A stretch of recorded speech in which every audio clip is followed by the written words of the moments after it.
और एक होता है फटकार, फटकार लगाओ शक्ति को, शक्ति क्या, शक्ति का बाप भी चलाएगा, जो सच बात है।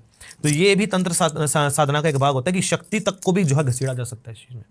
और लोग अच्छा, दूसरी बात यह है कि अभी हम बलि विधान पे थे, अभी मेरे दिमाग में आया, हमारे पास स्वामी जी आए थे जिन्होंने बताया कि बात चल रही है कामाख्या में बलि को समाप्त करने की। नहीं हो सकती। निर्माण होने के बाद इसके पंचोपचार दशोपचार पूजा होगी, इसकी नित्य इसका विनियोग होता है, ध्यान होता है, इसका न्यास करन्यास होता है, इसका है ना अंगन्यास होता है। उसके बाद अपने शरीर का पूरा कवचम न्यास होता है। ये जो हम बोल रहे हैं पूजाएं शायद आपको समझना है, लेकिन जो तांत्रिक लोग होंगे वो समझ जाएंगे कि मैं क्या बोल रहा हूँ उस टाइम पे ना।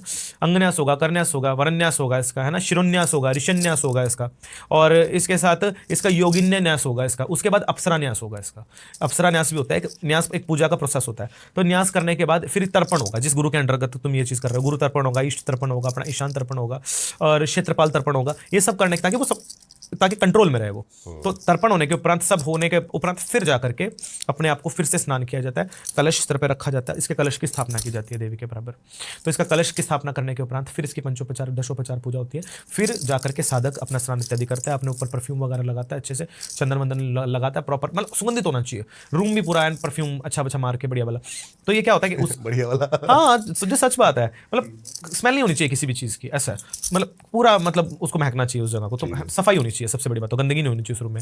और वही साधक उसको करेगा जिसने उस साधना को किया है, तब तक वो रूम बंद भी रहेगा। माने अप्सराएं जो होती हैं, जैसे हल्का गुलाबी रंग हो गया, पुष्पों का रंग हो गया, है ना, हल्का स्काई जैसा रंग हो गया, इन रंगों से ज़्यादा अट्रैक्टेड होती हैं। तो इसलिए वैसे पर्दे आपको कर्टन्स वगैरह उस प्रकार के लगाने पड़ता है, या रंगवा लेना पड़ता है उस रूम को उस प्रकार से। बस उसके बाद यंत्र मंडल होता है, नित्य पूजा होता है उसका। नित्य पूजा में जो है इसकी जो है नित्य मालाएं होती हैं। कितने दिन में सिद्ध हो सकती हैं? साधक की साधना के आधार पे होता है। कई साधक अगर यदि गलती करेगा तो उसको दोबारा भी करनी पड़ सकती है, और कई साधक ऐसा होता है कि 3 बार में जाकर के उनको सिद्ध होती है, ये सत्य है। तीसरी बार में तो क्या है, उसको फिर धक्के से बुलाना पड़ता है। धक्के से? हाँ, धक्के से भी बुलाया जा सकता है शक्ति को। उसमें क्या, एक बार साधक अगर साधना करता है, ठीक है, शक्ति प्रकट नहीं हो रही है साधक के सामने, है ना, कोई बात नहीं, साधक बोलेगा चलो मेरी कोई गलती नहीं होगी, साधक फिर से उसकी साधना करेगा, फिर से उसकी साधना करेगा, वो फिर से प्रकट नहीं हो रही, साधक बोलेगा कोई बात नहीं बेटी अब तू आ। तीसरी बार साधक उसी शक्ति की फोटो और यंत्र को अपने पांव के नीचे दबा करके मंत्र जाप करेगा और उस पर जूता मारेगा जी, और वो भी इत्र में डुबा के। ये भी विधान होता है। हाँ जी, अब लोग बोलेंगे क्या क्या चीजें बता रहे हैं, ये सत्य है। ये फटकार बोला जाता है इसको। फटकारनी जो कपालिक लोग जो होते हैं वो जानते हैं कि फटकार क्या होता है। अघोष शास्त्र का जो ज्ञान रखते हैं वो समझते हैं कि फटकार क्या होता है। शक्ति को साधक ने साधा है, अगर वो साधक की बात नहीं मानती, उसके सामने प्रकट नहीं होती, तो उस समय पे जिन शक्तियों को मैंने बताया ना, ऋषन्याद, अंगन्याद, ये सब देवी देवता बालों से खींच के लाते हैं फिर उस शक्ति को, कि तूने साधक के साथ छल किया और साधक के साथ धोखा किया है। और ये शक्तियों के साथ होता है और इसका वर्णन भी आता है। और सबसे सब जानेंगे कि बुगाट और फटकार क्या होता है। बुगाट क्या होता है, मान लो कि वो शक्ति अगर सिद्ध ना हो रही हो, है ना, तो साधक क्या करेगा, उसका यंत्र अपने जूते पे बनाएगा और उसको दे के जमीन पे मारेगा जब चलेगा।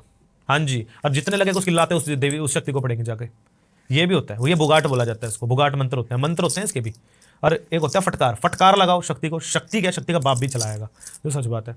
तो ये भी तंत्र साधना का एक भाग होता है कि शक्ति तक को भी जो है घसीटा जा सकता है इस चीज में। अच्छा, दूसरी बात यह है कि अभी हम बलि विधान पे थे, अभी मेरे दिमाग में आया, हमारे पास स्वामी जी आए थे जिन्होंने बताया कि बात चल रही है कामाख्या में बलि को समाप्त करने की। नहीं हो सकती। अगर हो गई तो? नहीं होगी, नहीं हो सकती, नहीं हो सकती। लेकिन उन्होंने कहा कि अगर ऐसा होता है नहीं होगा तो वो तीर्थ लुप्त हो जाएगा, खत्म हो जाएगा। सत्य ऐसा है। देखिए, जिस जगह के ऊपर सिर्फ कामाख्या मंदिर का जो क्षेत्र है, जो सबसे बड़ी बात है, वहां सिर्फ एक शक्ति का वास नहीं है, वहां पे अनेक शक्तियां। हाँ जी, आपने वहाँ के मंदिर के चारों तरफ योगिनियों की मूर्तियां हैं। जाने वाला हूँ मैं जल्दी, कामाख्या जाओ, आप देखोगे ना, वो योगिनियों की मूर्तियां हैं, अप्सराओं की मूर्तियां हैं, जो पूरा मंदिर वो पूरा पहाड़ी श्रीयंत्र के आकार में। अभी तो गवर्नमेंट बोल रही है कि वहाँ पे कॉरिडोर बनाने के लिए, लेकिन वहाँ के सभी लोकल लोग उस चीज़ का विरोध कर रहे हैं। किस चीज़ का कॉरिडोर? जैसे महाकाल में कॉरिडोर बनाया गया, अभी उस प्रकार वृंदावन में भी कॉरिडोर बना रहे हैं ना। अभी समझा नहीं। कॉरिडोर मतलब देखिए, अभी महाकाल में आप जाके देखेंगे ना, तो वहाँ पे बहुत सुंदर देखने के लिए, मतलब मंदिर के आजू बाजू का 5 किलोमीटर का एरिया बंद कर दिया गया है। बंद नहीं किया, मतलब लोगों को पर्यटन वो बना दिया। हाँ, ओके, जैसे राम मंदिर।